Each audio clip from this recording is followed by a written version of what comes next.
Bonjour et bienvenue dans cette nouvelle formation consacrée sur les conventions de nommage.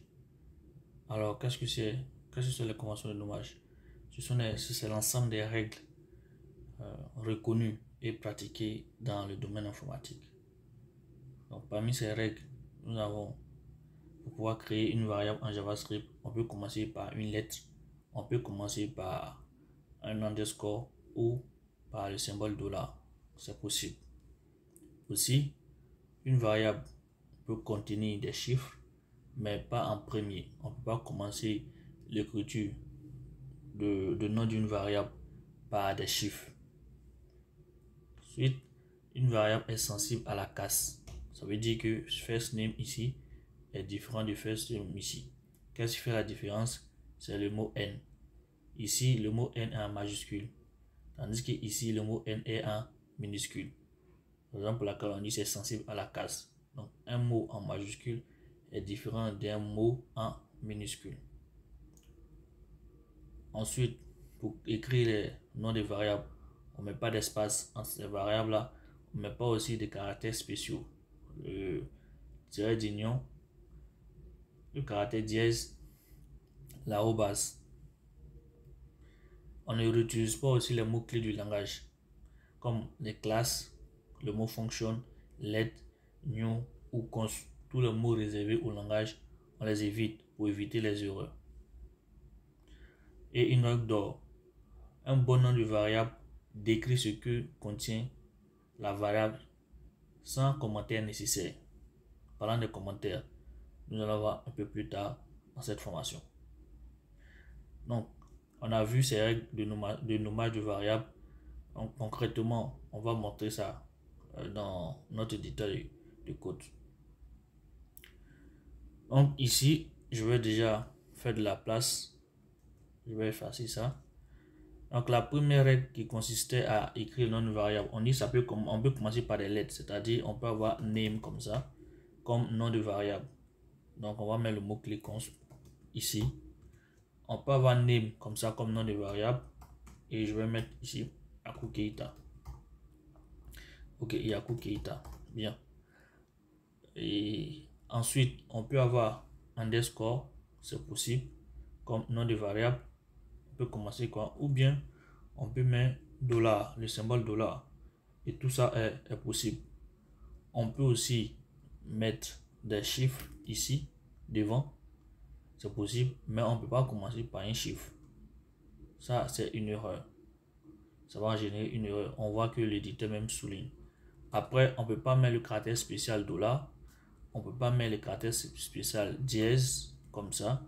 On ne peut pas mettre le caractère spécial pourcentage. En définitive, les caractères spéciaux ne sont pas acceptés. Maintenant, on ne peut pas mettre d'espace entre les variables, ce n'est pas recommandé, mais on peut mettre un underscore parmi les variables, comme ça, entre les variables. On peut mettre un underscore, ça c'est recommandé.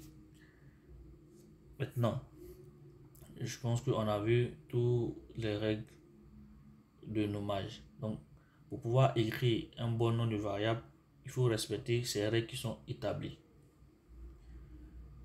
Bien. Après cela, nous allons voir les conventions générales de nommage. Donc, parmi les conventions générales de nommage, on a le camel case.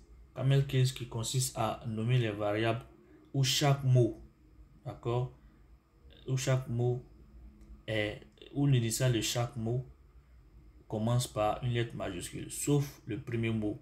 Donc ici, on a user name, qui est deux mots composés. Le user est, l'initiale du user est le U est en minuscule et le N est en majuscule. On a get user ID, trois mots composés. Donc l'initiale du mot get est en minuscule et le U est en majuscule, le I aussi est en majuscule de ID. Donc c'est ça la convention camel case. C'est généralement utilisé pour des variables et des fonctions.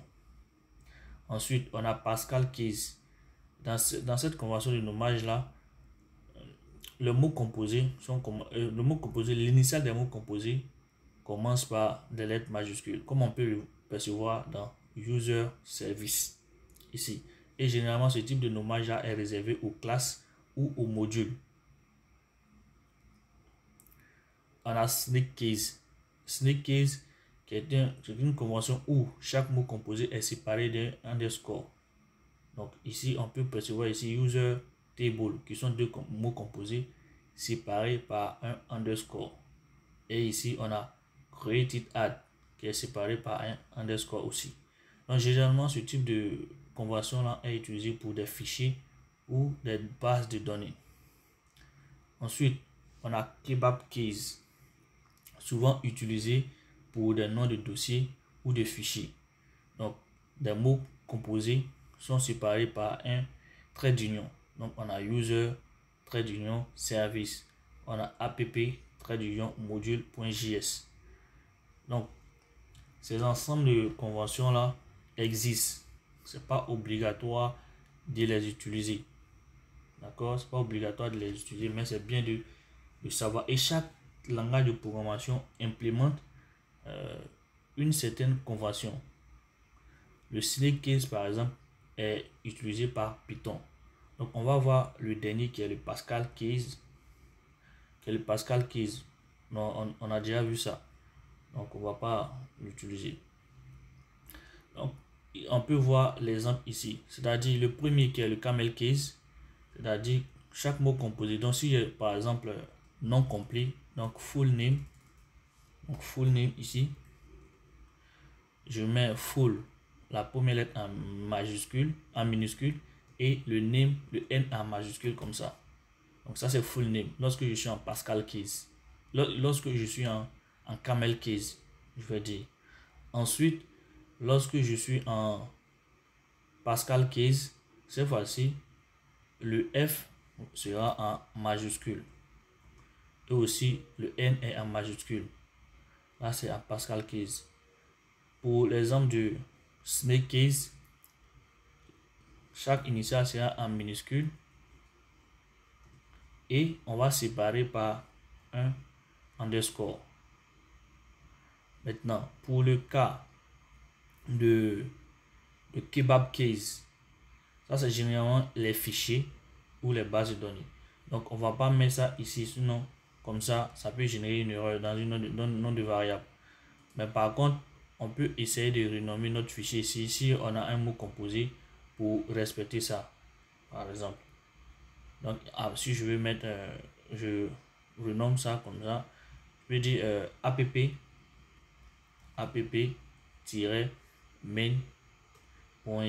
Donc, voici comment on peut utiliser le kebab case ici.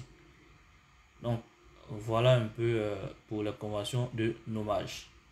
Donc, une fois que c'est fini, on va venir voir les commentaires. Qu'est-ce que c'est le commentaire? Les commentaires, ce sont des informations qu'on ne veut pas laisser transparaître. On met dans le code, mais ça n'a aucune incidence sur le code.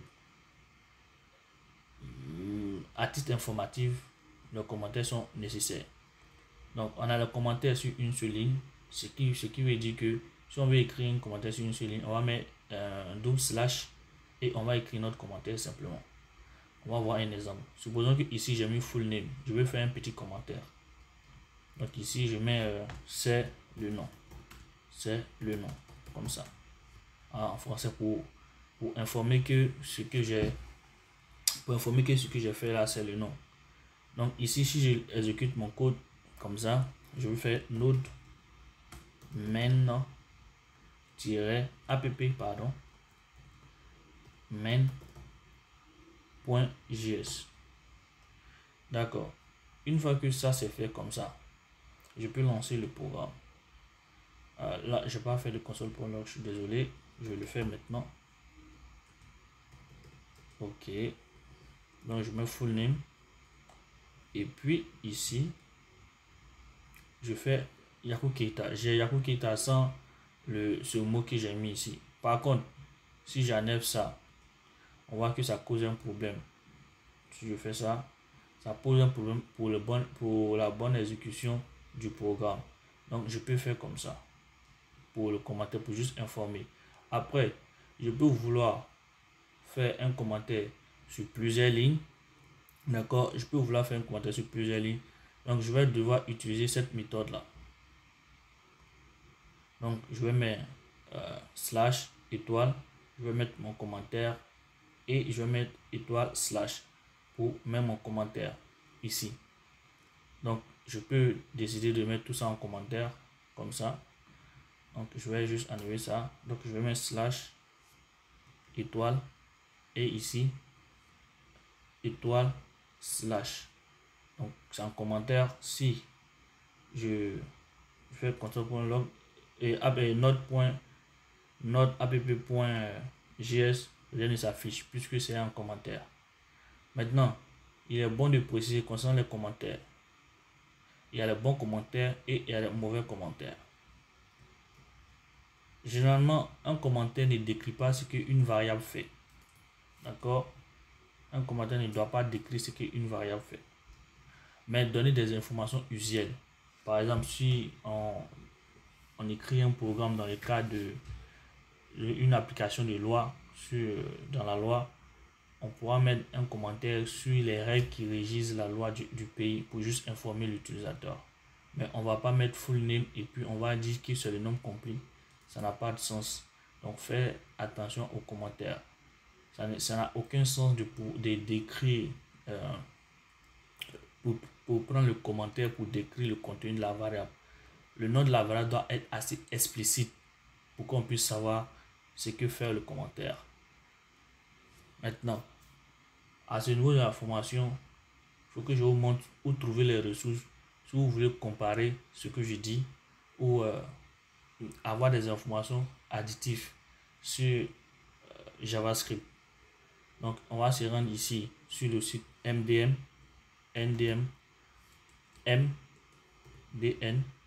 voilà, qui est un site proposé par Mozilla, où on peut avoir une formation JavaScript ici. Donc, lorsqu'on clique ici,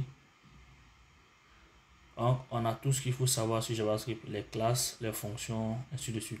Donc, c'est une documentation complète. Vous pouvez aussi faire les recherches et elle est en français. Vous pouvez changer de langue si ça vous aussi est. Ça, c'est la première ressource où vous pouvez confronter les informations. Deuxième, c'est 3W School. W3 School. Voilà. Ici, vous pouvez aussi confronter les informations. Notamment, vous venez sur JavaScript. Donc, vous allez avoir introduction à JavaScript et tout un cheminement pour pouvoir voir les informations. Mais ça, c'est plus JavaScript côté client. Mais les syntaxes restent pareilles. Pas de souci. Maintenant, si vous voulez JavaScript côté serveur, vous pouvez venir sur Node.js ici. Cliquez ici. Donc, vous allez voir plus d'exemples sur côté serveur. D'abord, ils vont donner des définitions sur Node.js et ensuite, ils vont donner des informations sur JavaScript côté client. Ça sera tout pour cette vidéo. Je vous donne rendez-vous pour la prochaine vidéo. Si ce contenu vous a plu, n'hésitez pas à liker, à vous abonner. Sur ce, moi je vous dis à la séance prochaine. Bye.